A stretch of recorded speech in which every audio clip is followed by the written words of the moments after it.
Okay, we're good. Okay. Sorry. Okay, so we are recording now. Okay. So I'd like to start our COLAS interview by first acknowledging my wonderful colleague, Megan Dabney. She's the founder of COLAS, Caregivers of Loved Ones with Aggressive and Self-Injurious Behaviors. Thank you, Megan. Today, we are lucky to have Officer Ben Lugar. Officer Lugar helped start NobleAct, which is a mental health crisis and substance abuse response program that both the Noblesville Police Department and fire departments created in Noblesville. They respond to scenes and focus on connecting people with services and directing them away from the criminal justice system. He does not respond in uniform, and this is one of the things that sets them apart from other patrol officers that may respond. Thank you, Ben, for coming. Thank you. Very appreciative. Ben, Megan and I felt like this interview was so important because members of our support group often fear law enforcement interactions because their loved ones can be aggressive and have self-injurious behaviors. Can you tell us specifically what your responsibilities are and why you became involved? So I came involved in creating NobleAct because, one, I have a personal connection with individuals on both not only the autism spectrum, but that have suffered with mental health issues, substance use issues. And that connection on my personal life kind of drove me and the ways I interact with people in my professional life. And when I was working on the patrol division, we would respond to the same families almost kind of over and over and over again. And it seems like there was just this gap of, okay, we get there, what do we do? How can we help? And minimize this revolving door. The more times an individual interacts with law enforcement, the greater the chance of something negative potentially happening, whether it's an arrest, whether it's a use of force situation, whether it's just a perceived negative connotation of law enforcement as they only show up on my bad days and, not get me in trouble, but they become kind of an enforcer role. And especially now more so with the pandemic going on and the increased anxiety that families are having, the lack of ease in connecting to their support groups, their resources, their service providers. Law enforcement was responding to increasingly more and more mental health related needs. Yeah. And when you're a patrol officer, your first primary responsibility is enforcing the criminal law. And that old adage sometimes of, if you're a hammer, everything you see is a nail, can sometimes come into play, right? So we created this program as a way to identify who are our high volume 911 utilizers. And it can be anything from fall risk with our elderly population to mental health, substance use, homelessness, or a lack of coping skills that is causing the family, that individual, or community members to call 911. I kind of equate 911 police, kind of like Ghostbusters. Mm-hmm. If you don't know what to do, who do you call, right? You call the Ghostbusters. If you don't, in the real world, if you're like, I don't know, I can't resolve this on my own, we often tend to fall back to call 911. Law enforcement shows up. So NobleAct was a way to support not just the community and saying, hey, let's look at this from a different perspective. Let's look at addressing what is causing this behavior and what is a resource within the local community, whether it be a professional organization like, a therapy program or treatment, to non-professional support groups, people with lived experience, and, somebody that the families can turn to before that crisis or during that next crisis to maybe get a better response and care and build that resiliency. Mm-hmm. And then it helps our responding officers is now when they respond to a call and they identify these situations where, hey, this is, not criminal in nature. This is not a bad person. This is, a medication issue. It's a behavioral issue. The person in crisis isn't necessarily understanding what's going on. They can kind of pass it off to me and my team, which is myself, a paramedic. I have a peer recovery coach as well. to stay on scene maybe a little bit longer than patrol typically can. And we can just kind of take a little bit softer approach. Like you Yeah. mentioned in the introduction, I typically don't wear a uniform. I wear khaki pants and a polo shirt typically.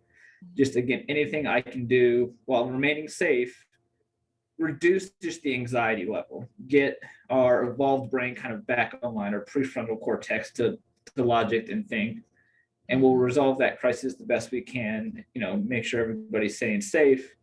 And then what's unique about the program, which I love the most, is after that crisis, the next day, a couple of days later, I'll call them. I'll check in. Hey, how are you doing now? Yeah.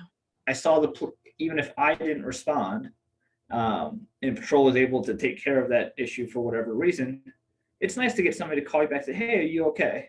Were you able to get connected to resources? And then I asked the families, what could we have done better? Mm-hmm. So if there is another call, how did you perceive our officers? How did they do? Was it effective? Was it not effective? And can we create kind of a unique response plan for your family? So that way, if we do have to come back, the officers can already have a little bit of insight of this is what works. Yeah. This breathing technique, or stay away from talking about dad or grandpa because that's a trigger. Talk about the dog or whatever it is. So kind of in a broad nutshell, this program is it's designed to fill that niche between the hospital system, treatment providers, the criminal justice system, just in the community. How can we just be a shoulder to lean on, provide some advice, provide some guidance, and make referrals? Especially in this pandemic, it gets tough to get into any sort of program or service. And I found sometimes, and I hate that it has to be this way, but sometimes if I call on behalf, all of a sudden that wait time goes from 2 weeks to a week, right? Because people recognize, hey, if the police are involved, this is a pretty urgent need that we need to get this, family connected to services. That was one of the questions that I was going to ask you is, does it help to have your backing to get into some of these programs and services? Because right now that's a challenge in and of itself. And you just answered that question, which that's awesome, that a little note or a little call from you could actually help expedite some of these support systems in the community. So that's terrific. And the way we do that is, it's not a guarantee, right?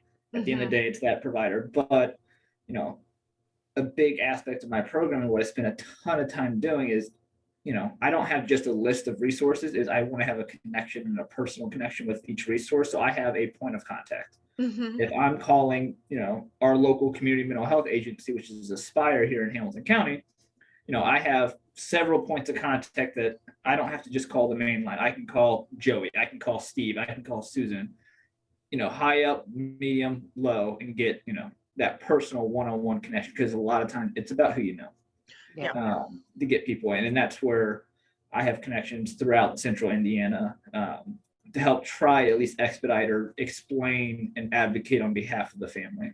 Yeah, that's terrific. How should a family with an aggressive child introduce themselves and their family situation to police? So there's a couple of different ways that I think have been the most effective and beneficial. The first is definitely if your local jurisdiction has a similar program. This program, it's new and it's not new in the same way. Nationally, there are programs like that have been around for over 10, 15 years. Okay. It's new to Noblesville, of course. We started this back in 2020. But if they have a program like that, start with that specific program. For example, like Indianapolis, they have their behavioral health unit. I would reach out to them directly and say, hey, we would like to, set up a meet and greet kind of thing. It's not during a crisis moment. It's where, that officer can come to the house, meet your family, meet your loved one. And then when you're doing that meet and greet, hopefully you're starting to build a relationship where the family and the loved one does not equate, the officers just with punishment or just with when things go bad. they're seeing, hey, they're a person too. And so during that crisis, a week later, month, a year from later, that meeting could be in the forefront of their mind. But, oh, hey, I remember there was this one officer a while back. He was super nice, and we played catch for 5 minutes. Yeah. That could be the key to de-escalating a situation. Mm-hmm. And when you have that meet, it's super, super important to explain to the officers what the family would want in a crisis response. If we're calling 911, especially with what it sounds like with the families that you guys are working with, you're not calling 911 every day. Mm-hmm. You're living it every day with your loved one and de-escalating successfully 90% of the time, right? And so if you are calling on 911 for that, assistance, because it's gotten to that safety level where it is no longer feasible to do what you need to do, have a plan in place. So one of the things that I work with families is, I create a safety plan with individuals. I don't know if you're able to see it or not. Yeah. But what this does is not only does it get the family on the same page and the person with the diagnosis on the same page of this is what are my red flags, these are my coping skills, these are things that work. These are things they can show my officers. So I tell them to keep it on their phone, they keep a hard copy, on the fridge. And so if my officers show up, they know to show the officers that plan. So if it's a brand new officer, or it's an officer that's never interacted with that family before, that officer can quickly kind of skim over that, looking at, okay, let's try to follow this plan first before we go into other techniques. Let's see what works in the past most of the time, whether it's a breathing technique, it's a calming tool, it's a certain hold, whatever it needs to be. And then it'll have in there situations where, hey, we need to go to the hospital. Right. Serious self-harm, suicidal statements, ideations. And it helps take away that adversarial relationship between the loved one and the person in crisis, and police and the person in crisis, because it's a tangible thing that we can point to. You agreed this is something that you wanted us to do. And we try to make it a team effort, that we're working with the person in the family in crisis, and not the old standard police knock on the door or kick in the door and just kind of tell you, this is my house now, you do this, you do that, you stop talking. Have a little bit calmer demeanor, and just the way an officer presents themselves is the first indicator of whether that situation is going to escalate or de-escalate. Wow. So that'd be my first recommendation. I know I'm really long-winded. Is just reach out, ask for a meet and greet.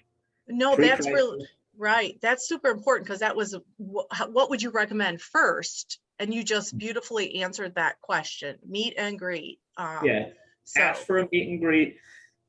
Most agencies, they have what's called like an alerting system. So it's a way for families to kind of put an alert on their residents or their loved ones, say, hey, if police come, this is the diagnosis, or this is the coping skill, this is the emergency contact, right? So a great example is what Project Lifesaver does. So if you're not familiar, Project Lifesaver here in Hamilton County is a free organization for our community members that are at risk of wandering or elopement. They wear a bracelet, a watch, it can be sewn into clothing. So if they ever wander off, elope, or go missing, the police and the fire department have basically a GPS locator that can activate and find exactly where they are. We've never lost anybody with this program. The average recovery rate was in 30 minutes. Wow. But what that does, it has an alert on that person. So anytime the family, that person calls 911 and says that client's name, an alert will show up to dispatch and the officer saying, this is a Project Lifesaver client. Wow. And it will tell the officers exactly what to do, who the emergency contact is. So say, for example, you're at Walmart and we have an issue come up and it's a stranger that calls 911. They can see, oh, they're talking about Johnny. Johnny's a Project Lifesaver. Mom is the emergency contact. Let me give Mom a call. Hey, Mom, we're with Johnny. Are you, at the store? Or can you come and, help out and make sure you guys are reconnected?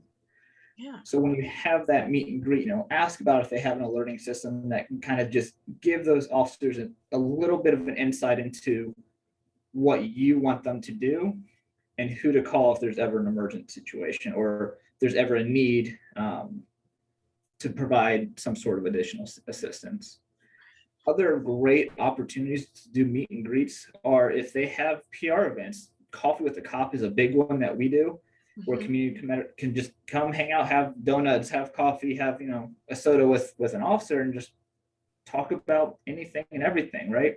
The more you can socialize your loved one with officers in non-crisis settings, it will start to sink in to that person during that crisis that, hey, maybe they are actually here to help.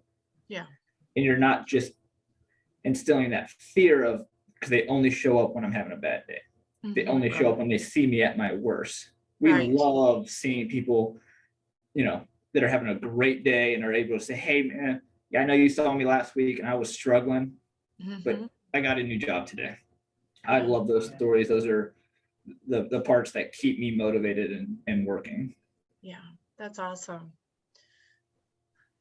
What kind of autism training does the police go through? I realize you are specifically trained. Is this something that all officers do? So in the state of Indiana, every officer is required by law to receive training on autism. Now, it does not specify it has to be 15 hours or it has to be something for specific. It is very much awareness level.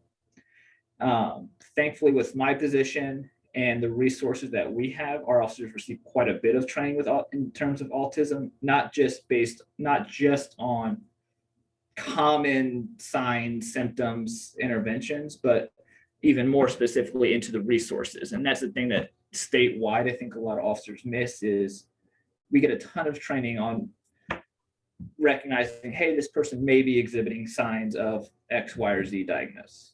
Of course, we're not doctors, we're not social workers, we're not diagnosing, but those common type signs may help kind of indicate. But a lot of officers don't get training on, okay, I've recognized and identified that. What next?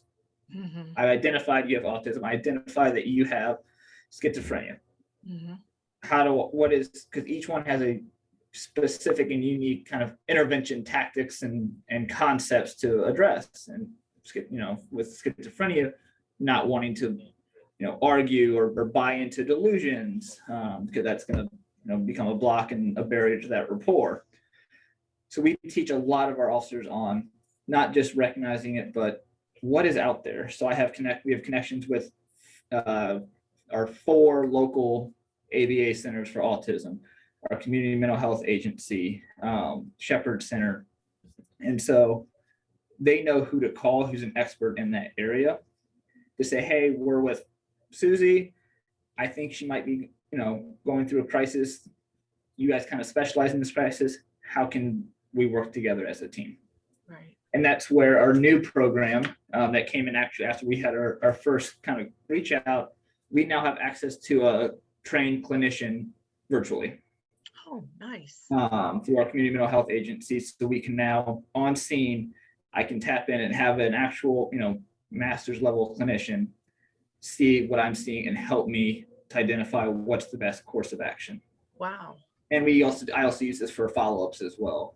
And that's a new program that we're instituting right now, but kind of bringing back to the training aspect of it. It's a great way to interject yourself into the law enforcement community in your jurisdiction as well. Especially if you are part of, you know, a training program, or you have an expertise area in that, or your provider does, ask them to do roll call trainings. So that is what a roll call training is. You know, it can be anywhere from hours to 15 minutes, where a guest speaker kind of comes into the shift at their, you know, meeting before they start patrolling the road, and they educate them on different topics. Oh, wow. We do that throughout the year. Almost monthly, I'm going into roll calls and picking a different diagnosis or a different community-based resource or de-escalation tactic, and we practice it. We just educate. I did a Tourette's one last year. You know, not something you would think about in law enforcement is somebody having Tourette's, right? But that could become an issue for some individuals interacting, if depending on what their tic is or what their manifestation of that is. So one local gentleman, you know, his manifestation is he says very nasty like things about having a gun. Right. That's a pretty, you know, significant safety concern, right? So we educate the officers, hey, that one with him, so if they know him, they know he doesn't have a gun, and that's just part of his manifestation. So they're not, you know, raising their, you know, escalation level to that. Right. Now they learn, hey, if they see some of these similar things to others, that might be what's causing that behavior, and hopefully use that to help keep de-escalating that situation, keeping their mind, body in control to help support the other person. But roll call trainings are great. Departments love them, and especially with just, again, the push on law enforcement, getting more training, having more understanding of the different types of diagnoses that are out there and how they manifest and how they interact with law enforcement. It is just such an easy, great way to meet your officers, have them meet you, your causes, your beliefs, and have a common understanding. So in that moment of crisis, in that emergency, we're all on the same team, and minimize that adversarial role as much as we possibly can. Is that something that like a group like ours could do? I mean, we wouldn't just do it without planning it out, but is that something a group could do as well, not just a professional provider? Okay. No, definitely. You and again, each police department's going to have their own, you know, what they allow, what they don't allow. But if you're as you know, your organization went to a local agency, was like, hey, we want to educate you on, you know, the resources that we provide families. So if you ever need to make a referral, and here are some common, you know, signs, symptoms, behaviors that are indicative of the families that we support, and just provide that, you know, 10-15 minute education. I think a lot of departments will be really open to that, because ultimately, who wants to turn down free training? Training is extreme. It is, excuse me, you know, sending an officer to any kind of training is expensive. Right. But if you can have an organization that's volunteering, you know, 10-15 minutes to come in and provide training, you're only helping your officers. You're only keeping them safer. You're keeping the community safer. And it truly is a win-win. That's great. Okay. Thank you for sharing that. And that leads us to some of our future goals is in advocating and educating. So that's excellent to know that. So I know you kind of covered, it sounds like your unit is doing great at this. I guess this would be more for other departments then. Do they focus the training on more socially awkward issues with autism, or do they focus more on what happens in a meltdown? And do they discuss and acknowledge the fact that families are limited on treatment options for those that have the more severe behaviors? Like, it sounds like you guys have it, but like other departments, like typical kind of training, I guess. You know, of course, I can't speak directly to other agencies and other departments. I will just kind of fall back on the idea of most of the training around substance use and mental health is very awareness level. Right. There's kind of generalized, they'll have some, like, I know we had like an online national program we did for a few years that was, you know, autism specific, and it was 2 hours, and they had some case studies in there of different types of situations. But again, it is very, very awareness level. And where like I mentioned earlier, a lot of agencies lack in training and understanding is you get there, okay, yeah, you do get it, you know, where it's no longer violent and no one's getting hurt. What's that next step? So I just advocating for what resource is out there, if there even is a resource. And unfortunately, there's not always a direct resource to offer, but the training is pretty awareness level, commonalities. It's hard to go into behavior intervention specifically, just because they're so unique, right? What works for one is not going to work for another. I know that's why so many ABA therapists, you know, they have such unique plans for their kiddos and their clients that they're working with. So it gets really hard on that.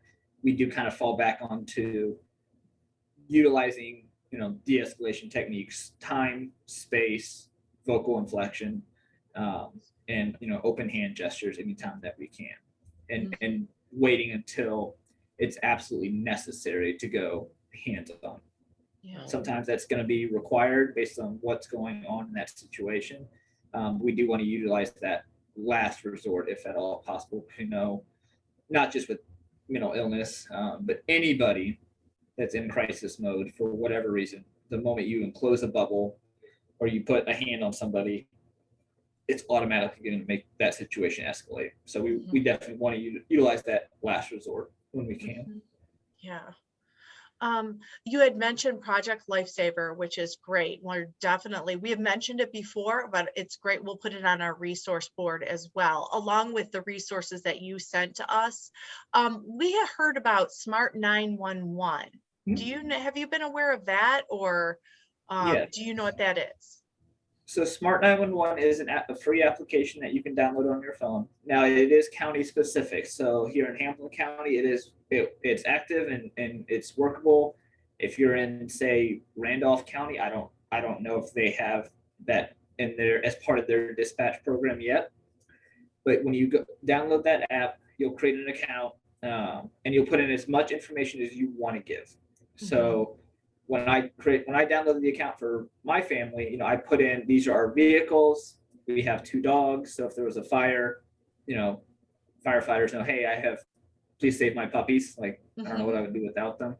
So you can put in as much information as you want. And how it works is if you call 911, and it's linked to your phone, it'll automatically populate up that screen for that dispatcher. So instead of them having to ask some questions, it can already get pushed over to the officers. So as you're telling them what your emergency is, as they're going through their protocols, they can also just automatically input some of that information. So like the fire example, a great example of a family we have using Smart 911 is they have a senior, I don't know if it's grandpa or what the relationship, but wheelchair bound, and often like to hang out in the basement, but there's stairs. So that's something important firefighters need to know. And that's not necessarily going to be a question dispatch might know to ask that family, hey, do you have, anybody that has mobility issues? That type of information would automatically get pushed to the crews responding to that emergency. So they know, hey, make sure we get everybody accounted for. So I encourage anybody to look into it. You can it's confidential. It's a pretty secure application, but it's as much information as you want first responders to know.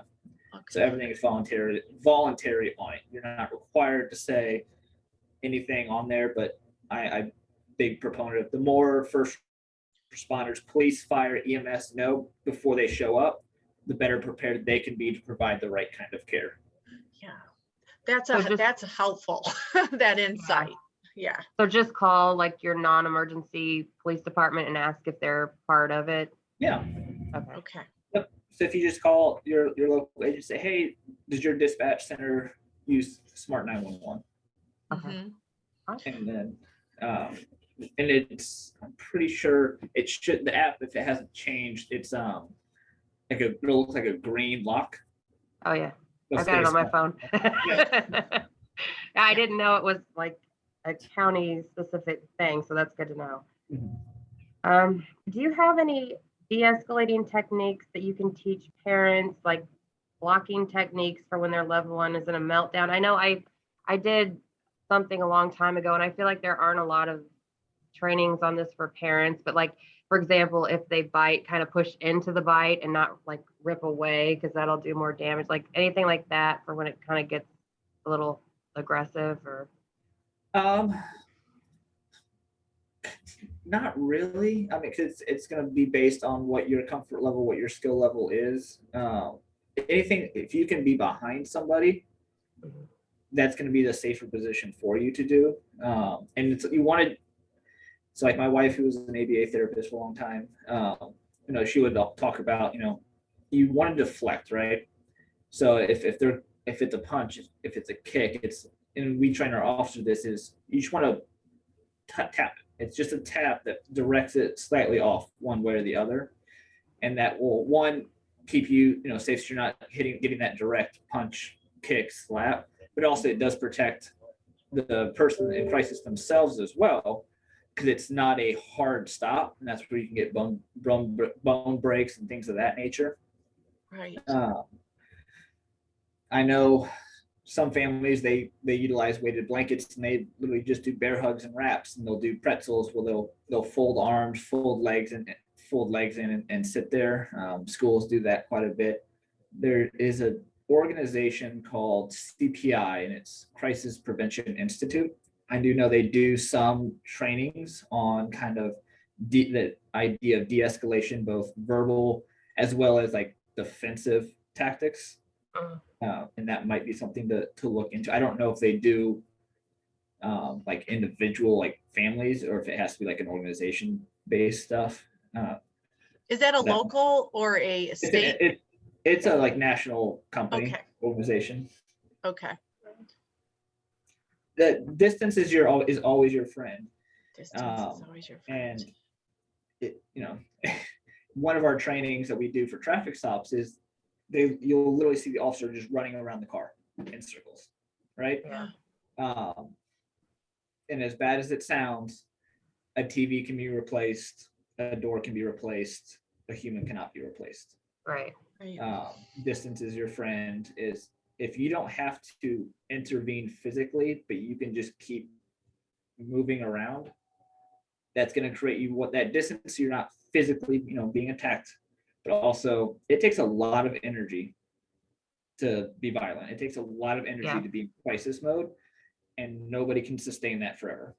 And so the longer you can go, it will, ultimately, tire people out. It's hard to stay in that big bubble, and that bubble can start coming down. And as you're keeping that distance, you're just moving. You're working on those verbal tactics of, trying to find something for them to start talking. Because if they're talking, all that is for our negotiator stuff is, if they're talking, they're probably not killing people. Mm-hmm.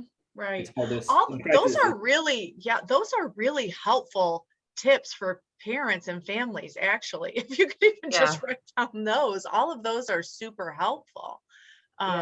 And I would talk if they're connected with a professional provider, whether it's a psychiatrist, psychologist, therapist, ABA specialist, have them speak with their providers on techniques that would work as well for that individual.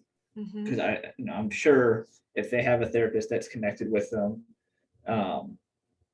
they're going to be working to some level of physical restraints, and have the knowledge of that is good for that loved one in that family, and they can help work and practice that. And there's all kinds of self-defense classes that you can take. Those aren't necessarily the most appropriate at all times for situations like these. They're a lot more kick to the groin and stuff like that, and I don't know if you want to do that. No.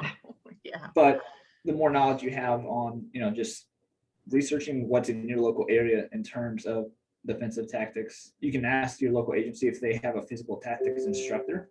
They may have recommendations for individuals as well. I do have a quick question before Megan asks you the next question. In terms of like self-injurious behaviors, because that's another, especially with autism and some other developmental disabilities, I feel like the meet and greet is super important. Because, when a police officer comes and sees somebody hurting themselves, what is your thoughts on self-injurious behaviors when you respond to that? Do you ever respond to 911 calls or NobleAct calls for somebody who's hurting themselves? Well, I know with, suicide, excuse me, but in terms of, banging their heads or anything like that, has that ever been calls that you've had to respond to? And what is your thoughts on that in terms of police? Yep, that's a call we respond to pretty frequently, right? And especially when I was a school resource officer, in the school setting, we dealt with that a lot of times. And that's where that meet and greet can become so important, because there's self-injurious behavior that is, it hurts, but it's not life-threatening. And there's other behavior that it's life-threatening, right? Right.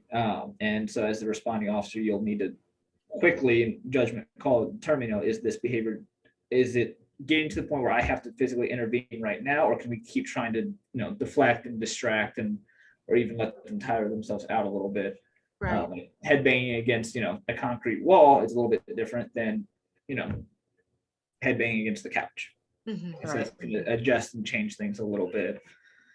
So it is something, common, but doing that meet and greet, and whenever the officers show up, try and take that extra 5-10 seconds before they or the loved one goes to try to intervene, is let the officer know, hey, if they're doing this, it's okay. That's their stimming. That's, X, Y, or Z. Right. But if they change to, this or that, okay, we know we're going to get hurt. Right. And if it changes to that aspect, officers are going to have to intervene sooner rather than later. Okay. But that's where that communication in advance will come into play. Right. Is if you haven't had the chance to do that meet and greet, kind of explain to the officers, hey, this is Johnny. These are kind of some of his harming behaviors, but these are the ones we're super, super worried about, and these are the ones we'll typically call you on. Have that when the first thing they show up, hey, this is what he's doing. This is how long he's been doing it. This is my concern, and as the loved one, this is what I want the outcome to be. A trip to the hospital, just to get them restrained, and we'll calm down for 10 minutes, and then we'll be good. Have that planned out as much as you can before the officer even makes contact. Right. Well, that was kind of leading into my next question. What can a parent say if they do need to call 911 or involve police to help them quickly understand that the person has autism and that they only want help getting the situation under control, not arrest? I'm sure you've seen it, like something involving autism can look like a domestic disturbance. It can look like, a drug situation, and we know what it is, but how can we kind of convey that quickly? Like if we don't have the smart 911, or maybe we're not in our home that they're used to. First things first is, be as blunt as you possibly can, is, state it's a mental health crisis. I wouldn't necessarily go into like the specifics. This is, an individual with an intellectual disability. I would just, this is a mental health crisis. This is a mental health crisis. This is a mental health crisis. Ask for what's called a CIT officer. The CIT officers are crisis intervention trained. It is a international training program that partners law enforcement with mental health professionals, organizations like National Alliance on Mental Illness, to provide a week-long training designed on non-physical interventions for mental health related crises. And those, in the vast majority of agencies, the officers that are CIT trained volunteer to go to those trainings. So they already have somewhat of a passion for responding to, an understanding of responding to those type of situations. So asking for a CIT officer is kind of like a red flag and a clue to responding officers.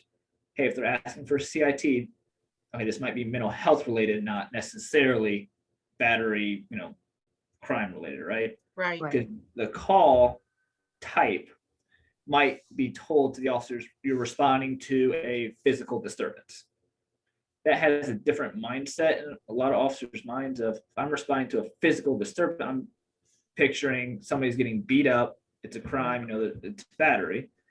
When I am responding to, Officer Lugar, you're responding to a mental health crisis, I'm already starting to think of, all right, what are my de-escalation techniques? What, interventions do I need to get my, clinician on the iPad here shortly? Just a little bit different mindset. You're trying to hit the officer over the head before they show up. This is a health issue. Let's get EMS started, right? Everybody loves firefighters. Have a firefighter come. Have him, talk to the loved one, and the officers can, stay back. That's why I love having a paramedic on my team. If I can't get rapport or police or a trigger, I can turn to my paramedic. Like, you want to talk to a paramedic? People are more inclined to say, yeah, I'd talk to a paramedic, because there's not that fear of, I'm going to go to jail if I say the wrong thing or if I do X, Y, or Z. Right. And they're great at, encouraging people to go to the hospital if they need to go, because that's where paramedics take people to the hospital. Police take people to jail. And it can get, in a crisis, it's hard to think that a police officer is saying, hey, let's go to the hospital. Yeah. It always makes perfect sense for a paramedic to say it. Yeah. So that's another tool for whatever local jurisdiction you have is, if they have a paramedic that's, able to come out and respond, that might be a good de-escalation opportunity as well. But just calling 911 is be specific with what's going on, what you want, telling dispatch, hey, I just need help getting this, calm down or de-escalate a little bit, or hey, I need help getting my loved one to the hospital. Stating it's a mental health crisis, asking for that CIT officer. Yeah. I feel like I can answer this question because I hear your passion for people and, your profession as well, but I'm going to ask it anyway. So some people, they call the jails like the new state institutions because there's not a lot of options for people with mental health issues. What are your thoughts on that, and how can we address that? You're right. Jails are increasingly housing, individuals with mental health needs, and study after study shows it's not a conducive place for treatment, recovery, stabilization. There's, constantly advocating to, your local legislators for change in the law that allows for, quicker access, more access to community-based resources. Part of NobleAct is, was we're trying to divert people away from the jail. Yes, there may have been a battery, there may have been, a minor crime, but if we can get a connection to a resource that, and that's going to address the issue, that's going to be the preferred route than the criminal justice system. Now, I say that with the caveat of, sometimes jail has to happen, right? Depending on what the issue is and what the law states, right? If we have certain things, sometimes that has to go that route, but we can still, advocate on the back end, treatment, support, resources. But we do have a shortage in, providers, a shortage of resources and wait times. And so advocating to your local legislators, your politicians, your community leaders for, hey, if we want to reduce incarceration, we have to have an alternative. There has to be some other place that's not just a hospital ER that first responders, that families can, bring a loved one to get that intervention done, that stabilization done. And then if you can kind of have, jail on the left side, you have that, alternative like Indianapolis's AIC, Assessment Intervention Center, and hospital. Now you have just more options and allows the officers to have more discretion. Whereas in a lot of cases, officers typically have three options: jail, hospital, or nothing. Right. And, for jail, I have to have, do I have probable cause? Was there a crime? Do I have that to go to jail? Same thing with the hospital. I have to have certain criteria that involuntarily take you to the hospital because you have a right to refuse treatment. So unless I meet that requirement, I may be able to take you to jail. I may not, or hospital. I may take you to the hospital. I may not. Depends on, do you meet that requirement from the state level and the state statute, or I have nothing. I just leave you there and, God, I hope it gets okay. But if we have that third option, which again will only come from a systemic level of, change in policy, it will allow the jails to become less and less of a just housing place. Right. I never actually had thought about the connection between mental health issues and so clearly, I guess, than how you just said that, if we have more options, we can do our job more efficiently, better, and happily for us and the people we provide services for, we serve. So that adds some clarity to that. Thank you. Couple more questions. I feel like we kind of covered this one about like who does the police autism training. Do they speak to parents or family members with autism to get a clearer picture? So I guess like I have a daughter that is pretty aggressive, and she does the head banging and the self-injury and stuff. So how would I go and kind of like, would it be more effective to kind of bring her and let them see what she does, or kind of just have a discussion? Like how could a parent do that? I would have just discussion. I wouldn't necessarily, wait for an issue to be like, here, look at my daughter, struggling Yeah. or we're having an issue. If you have video of a previous incident, that's Okay. always really beneficial too. So that way you can explain it, like this is what you do, and also, you have be able to show, hey, this is, what it looks like for my specific child and her cases. So if you were responding to me, these are the things to kind of look for. But just the more you can kind of pre-plan that and do that meet and greet and be like, have a plan set up, come up with your own almost version of a safety plan for first responders. If they show up, this is what you want them to do, kind of step by step. Here's coping skills, here are triggers, here are things that as mom, I'm most concerned about that I need your help to get to a hospital or, detain or restrain to ensure that she's safe. I feel like the next two questions have been asked, but I'll just kind of gloss over them just if you wanted to add anything in addition. So obviously there's a fear of calling 911 with caregivers of loved ones with these type of behaviors. And it sounds like your program is meant to minimize hauling people off to jail when it really could just be an intervention with NobleAct. So I'm not going to ask you that question. I just spoke it to myself. And you also spoke about in public, because that can kind of change the dynamics too. But all that front loading on getting to know your police department, using the Lifesaver options, the 911, what is it? Something 911. Yeah, exactly. So you've really answered in a beautiful way all of our questions. Megan, do you want to ask our last one, which is super important? Well, I mean, I just kind of want to, like, is there a way to avoid the possibility of getting arrested? Like, obviously, I think, it depends on the situation and what exactly happens, but I just think that's something we all fear, because we know the kid's going to get aggressive and it looks bad, without knowing the situation. So is there kind of a way around that? Not necessarily. That's where it's going to be important for you to advocate what your needs are, right? Ultimately, if there is, a crime, the officer has to make that determination of, is that the most appropriate action is jail? Do I meet the state requirements that address that crime to do that? But as the loved one, that's where you need to come in and, really advocate what you want from the officers. And I go back to, pre-planning. If as much as firefighters, they are what they are in the police rivalry, they pre-plan everything, right? You never see a firefighter running into a fire. It's always a walk. They have a plan. Firefighter A is on the hose, firefighter A is on the hydrant, or B is on the hydrant. Do that with your local law enforcement agency. Is if you respond for, because the nosy neighbor across the street heard yelling and called.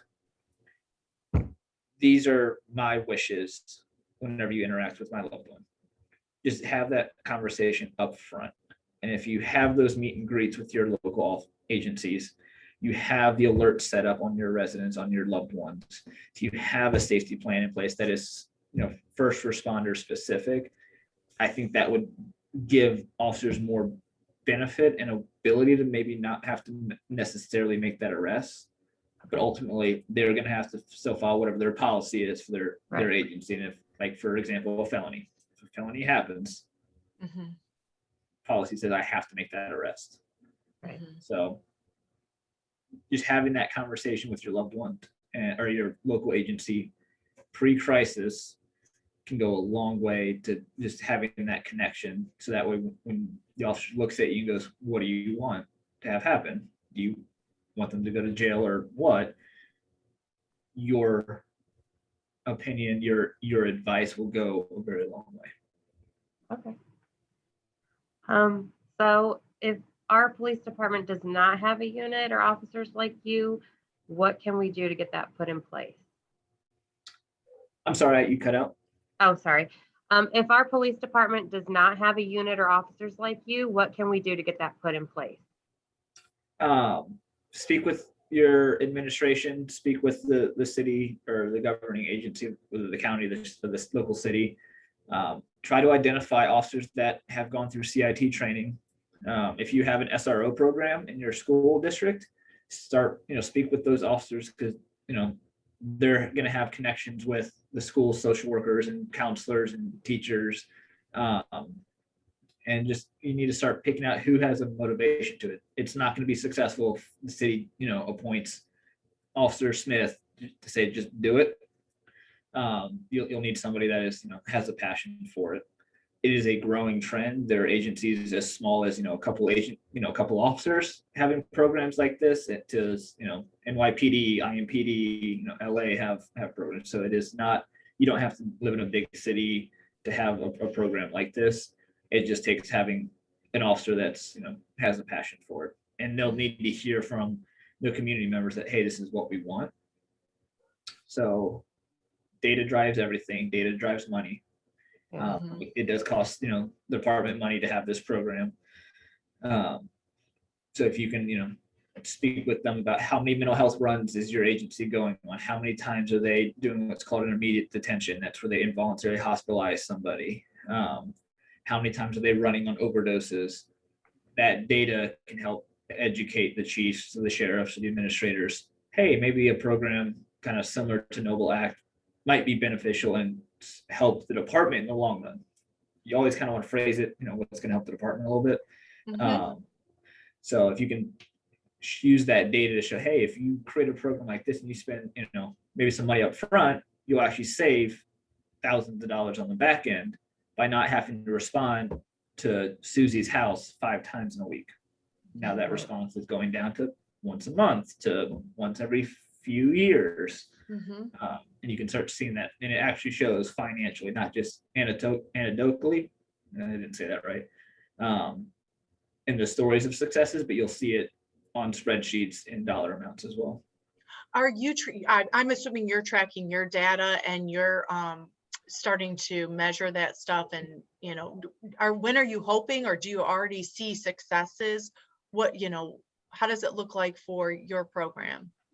We've seen tons of successes so far. It's funny. So when we created this part of, my goal is to reduce our hospitalizations. Is instead of somebody saying the buzzword of whatever, oh, that's a trip to the hospital, when that's not the right level of care. And that could be more traumatizing for some individuals. So my goal is to get those numbers down. Ironically, they've gone up this past year, but I attribute that to more knowledge on the officers of understanding what mental health is and the need to support, and not just say suck it up and don't do that again, like the old adage. So it was kind of a funny thing of seeing that those numbers go up, but it was because of the knowledge, and officers now recognizing what was a crime was now a crisis, a mental health issue, and addressing it that way. And I have anecdotal stories of individuals who've gotten into treatment, frequent flyers that used to call us all the time that now we're not having to respond to. And I'm seeing it in our officer, what's the term? Buy-in. So our officers are buying into the program more and more. They're sending me referrals. They're asking me to come out and help them out, so that way they can get back to the road and do the fun police stuff that they wanted to do. Right. Yeah. Very cool. How can we support your programming? Either, here, obviously in Noblesville, but elsewhere. I mean, what can groups like us do to support already in existence programs? Is there anything? Just spreading the word, just getting, even though you may not be in Noblesville, but, letting your community know, hey, Noblesville has this program. I encourage agencies, all across the state have called me. that's what we do to how they implement things. So I'm always happy to share how we got started, data that we have, resources that I have to get these, these programs out there even more in Indiana. Because the more programs like this one, I know Fishers in Hamilton County, Carmel in Hamilton County, they're creating programs like this. It'll allow us to share information and resources even more efficiently, and ultimately it better my program too if there are other programs out there. So we can do best practices, we can share resources, share contacts and things of that nature. So we'll probably, because we're statewide for a virtual support group, and one of the things we'll be recommending is obviously start those connections with your local police department. Are you okay if we refer them to you if they don't have a program? Yep, if their program, if their agency is interested in, starting a program or just getting information, they're happy to reach out to me. Perfect, thank you. Any other questions, Megan, you can think of? No, I'm just thinking maybe I should move to Noblesville. Yeah. It's a great community. We're gonna stop the recording now and then just thank you after. Yeah, thank you so we'll much just stop for- the recording.